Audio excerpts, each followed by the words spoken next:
Walter, ¿qué tal? Nuevamente en Lima, Perú. Muchas gracias. Una alegría encontrarnos aquí desde hace un año, 2 años. Un año. En Iquitos, ¿no? Iquitos, ¿no? Ahora en la capital peruana. Y ahora que hablas de Iquitos, me provoca preguntarte, iniciar esta conversación. ¿Qué tal tu visita literaria a Iquitos? Mira, fue extraordinaria, o sea, porque primera vez que yo tuve contacto con escritores Iquitos, loretanos, Salta. Es la segunda vez que me encontraba con Walter Cárdenas, con un amigo que mantiene una buena amistad. A los otros escritores, yo, sobre todo Rodríguez. José Rodríguez, lo igual. conocía a través de las redes sociales, pero no lo conocía personalmente. Me dejó una buena impresión por su formación, digamos, académica que tiene acerca de la literatura. La amplitud de conocimiento. La amplitud de conocimiento que tiene. La otra cosa es también con Miguel, por ejemplo, que nos conocemos, parece también solamente a través de las redes. Tuvimos un acercamiento un poco más literario, además que leí su libro anteriormente, y percibirse para mí que es una persona que solamente su nombre no me decía nada más, y también el mismo ambiente, ¿no? O sea, la forma como se han hecho las presentaciones, los saludos que llegan a la primera reunión, que es la inauguración de la semana literaria que se hacía, la camaradería de otros escritores que conocían, Melissa Mendieta, joven, promotora, y todo ello. Y otros, Sara Ríos, la poeta. Y que nos disculpen si nos olvidamos algunos nombres, ¿no? Sí, porque no son muchos. Pero de todas maneras, me hubiera gustado conocer a otros poetas que sé que estaban por ahí, pero que no tuve la oportunidad de conocerlos, ¿no? Íbico también, ¿no? Íbico. Una maravilla. Cuento una anécdota. Por favor. Yo subí al avión y me tocó sentarme al lado de él. Pero no nos conocíamos. En el asiento del medio tenía que ir otro escritor, Nájar, ¿no? Jorge Nájar. Pero por problemas que conocemos, no pudo viajar, entonces me senté al lado, pero yo miraba al señor, ¿no? Pero no le decía nada. De pronto veo que saca un libro y que tenía algo que ver con el libro de él, ¿no? Entonces, pero este señor creo que va invitado también para allá. Entonces le pregunto, ¿no? Y me dice, sí, nos presentamos y conversamos. Mira, un señor que tiene una formación académica, anécdotas. Qué lindo compañero de viaje, carajo. Sí, y los anécdotas que tiene, la historia que tenía sobre Iquitos. Él había vivido allí, había sido, creo que fundador o director del Instituto Nacional de Cultura. Claro. Me contó un montón de cosas extraordinarias. O sea, entonces, te das cuenta, y esa es una cosa que a mí me sucede siempre. Yo vengo al Perú de vez en cuando y me encuentro con gente en la literatura o en el arte, cosas que a mí me impresionan mucho, entonces, y me motiva también para escribir otras cosas. Exacto. Y en esa motivación para escribir, Coco Chiján, que es yo no diría que es un libro de viajes, sino que es un libro que te hace viajar, ¿no? ¿Sí? ¿Crees tú? Yo creo que sí, además que también que te introduce en un mundo que desconocemos. Eso. El mundo de la tradición oral, que es la base de toda la literatura, ¿no? Y de conocer las historias de ellos, y lo que yo hice, pues, esas historias que hay, yo los iba combinando con las ciudades que yo conocía en la selva, ¿no? Poner en grafías esa oralidad, ¿no? La oralidad, por ejemplo, ¿no? Utilizar un poco el idioma mismo y luego la traducción para que se difunda o se conozca un poco también el idioma guajún. Ahora, esos idiomas están siendo olvidados, pero no debemos olvidarlos, ¿no? En los últimos años, por lo menos, se está hay un intento de rescatarlo. Intentando rescatar todo eso. Hay buena literatura, me han contado uno de los Ashánicas, sí, y algunas otras, los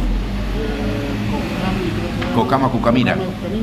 Por ejemplo, también en la selva, Agualunas Guantis, que es otra vertiente de los pueblos indígenas que tienen buena literatura, que hay que rescatar. El quechua, el aymara, que son, digamos, los dos idiomas predominantes, y que queremos que en el extranjero solamente se conoce, por ejemplo, que las culturas o la aguajún, quiero decir, quechua y aymara, son las únicas en el Perú, pero claro, y desconocemos todo lo que es la selva peruana, con 33 y tantas idiomas y culturas vivas, que no las conocemos.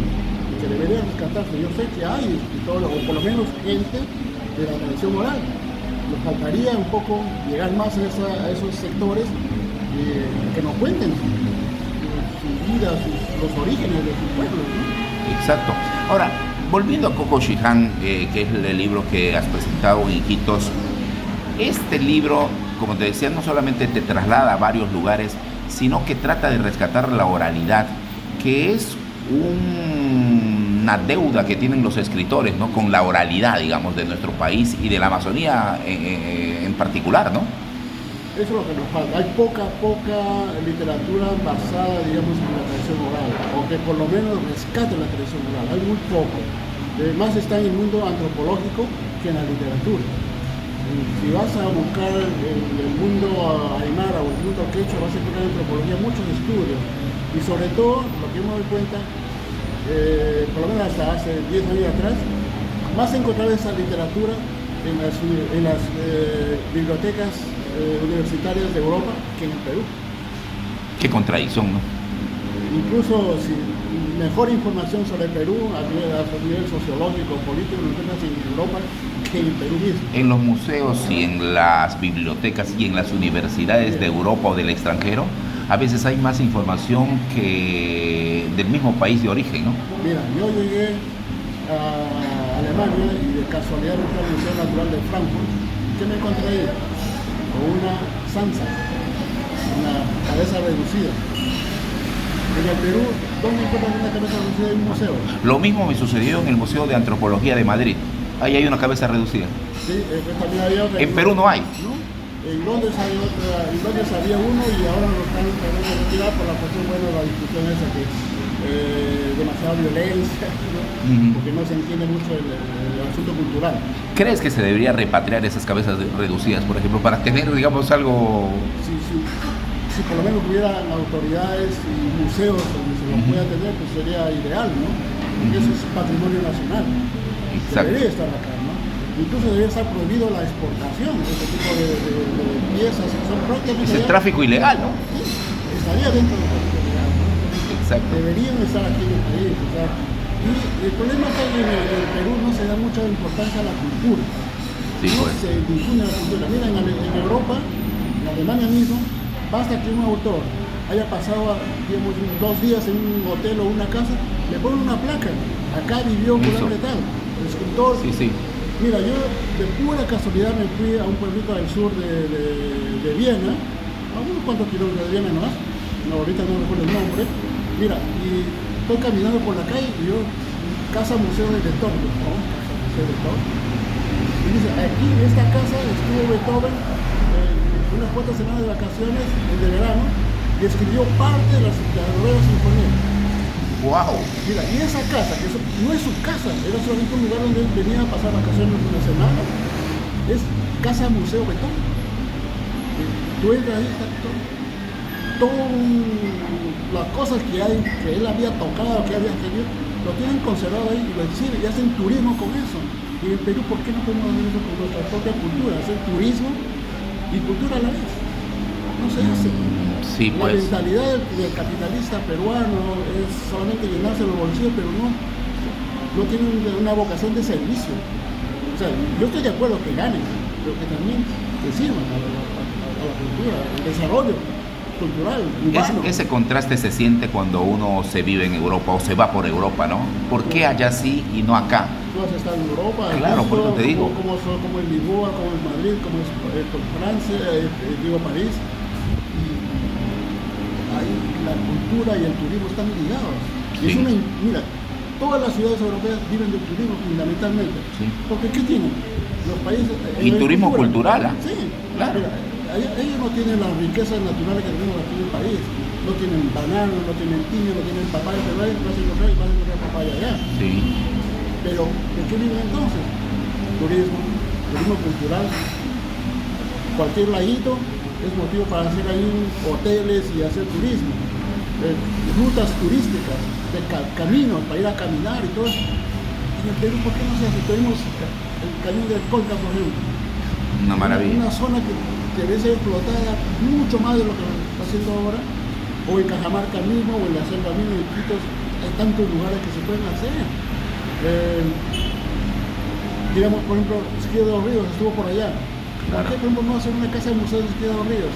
En mi propio país, en mi propia provincia, no sé, San Miguel de Cajamarca, hay un poeta, Demetrio Quiroz Marca, yo le llamo el poeta olvidado de mi pueblo.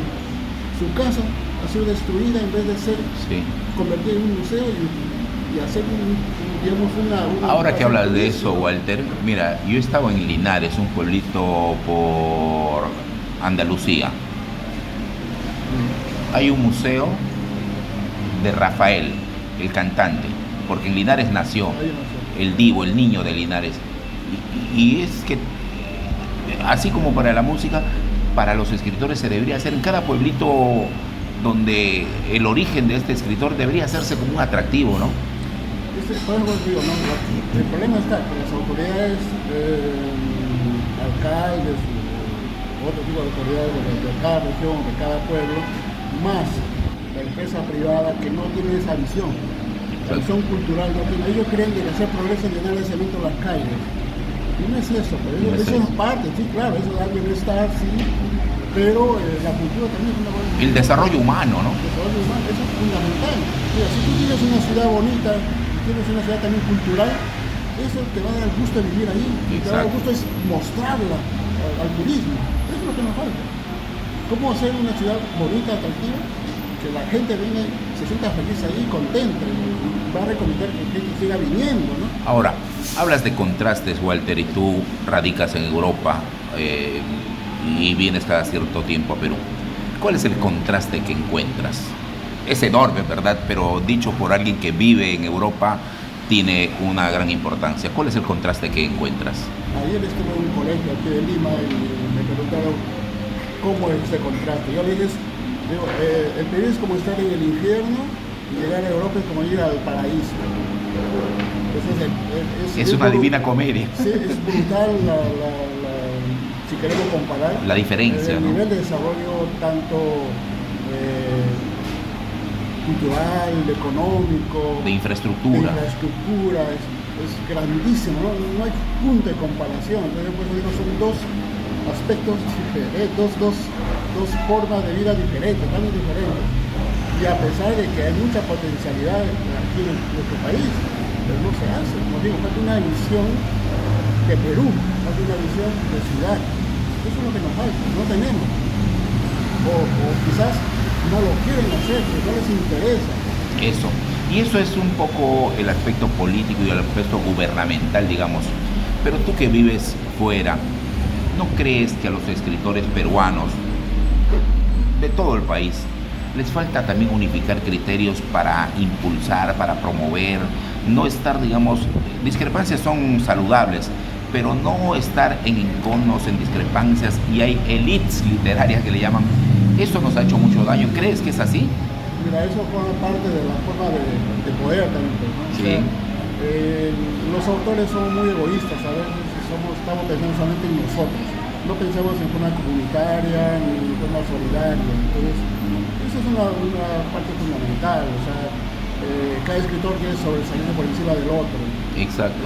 Y ahí juegan mucho los egos, ¿no? El egoísmo es grande. Y por otro lado también, la misma forma como estamos divididos políticamente, el poder también nos divide. Entonces, claro, ese ejemplo lo seguimos también los escritores. Entonces, aquella famosa polémica de criollos y andinos, ¿no? Sí. Una forma absurda de dividirnos, la diferencia entre los escritores limeños y los escritores de provincias, otra forma absurda. Y bueno, entonces, una discusión que ni debería darse, ¿no? No tiene sentido. O sea, Sí. en todo caso hablemos de literaturas, pues, porque no existe una literatura peruana, pero existen literaturas regionales y todo. Entonces, somos parte de la literatura peruana. Lo que tenemos que apuntar es a un desarrollo de la literatura peruana. Y para eso tenemos que democratizar la cultura. ¿Cómo lo vamos a democratizar? Si nuestros gobernantes están ahí peleándose por quién nos va a la cárcel, entonces, ¿cómo vamos a democratizar el resto del país? ¿Cómo vamos a hacer ejemplos? Y los mismos escritores estamos metidos en eso. Entonces nos callamos ante muchas cosas, no hacemos propuestas de país como escritores. Y cuando debería hacerse, ¿no? Desde la literatura, desde los autores, ¿no? El escritor, imagínate los escritores antiguos, ellos se preocupaban por el país, por la cultura de nuestro país. sea cual fuese la tendencia. Vargas Llosa tenía una visión del país. José María Rivas tenía otra visión, Izquierdo Reyes tenía otra visión, y otros escritores, Ana Varela, una poeta que tiene una visión del país. Luego, todos tienen una visión. Ellos tienen una visión del país, pero no se le da la debida importancia al escritor. ¿Por qué? Porque es egoísmo, estamos peleándonos uno, quién sobresale sobre el otro, quién pisa al otro. Entonces, no avanzamos. Ahora que hablas de Vargas Llosa, ha decidido ya no publicar novelas, no escribir novelas, ni crónicas periodísticas también. ¿Crees que los escritores deben jubilarse como lo ha hecho Vargas Llosa? Bueno, yo creo que es una cosa más personal, ¿no? O sea, claro. Bueno, yo creo que Vargas Llosa, me imagino que ya pensó, bueno, ya llegué hasta acá, me retiro. Bueno, yo creo que es una cosa más personal que decir, bueno, se deben retirar. Yo me imagino que él debe estar asesorado y bueno, de hecho, mira, ya tu literatura ha llegado hasta esto. Ya no vas a dar más. No vas a dar más. Además, todos sus libros son un suceso económico, ya tiene plata suficiente, ¿sabes qué seguir metido en esto? Para volver y finalmente, Walter, ¿en qué momento literario está Walter Lingam? Yo creo que ahora recién empieza un poco a despegar, digámoslo así. Yo, después de haber publicado varios libros, recién tengo también yo mismo la paciencia, la serenidad de seguir escribiendo con cierta tranquilidad y llegar a editoriales para tener propuestas. Tengo varias propuestas, varias novelas, digo, terminadas, las quiero proponer a algunos editores. Dependerá de ellos también. Depende de ellos. ¿Dónde se siente mejor, en la novela, cuento o la poesía? Mira, yo escribo más narrativa. Poesía he escrito algo o escribo de vez en cuando, pero la poesía para mí es una fuente de inspiración. Yo cuando estoy escribiendo, estoy leyendo y releyendo poesía. Leo poesía, digamos, más clásica que nueva. En Perú he encontrado pocos poetas buenos en los últimos años, muy pocos. Sí. Por eso que la poesía para mí solamente es para releer, pero como digo, yo siempre estoy escribiendo y leyendo poesía. A mí eso me da un impulso para seguir escribiendo.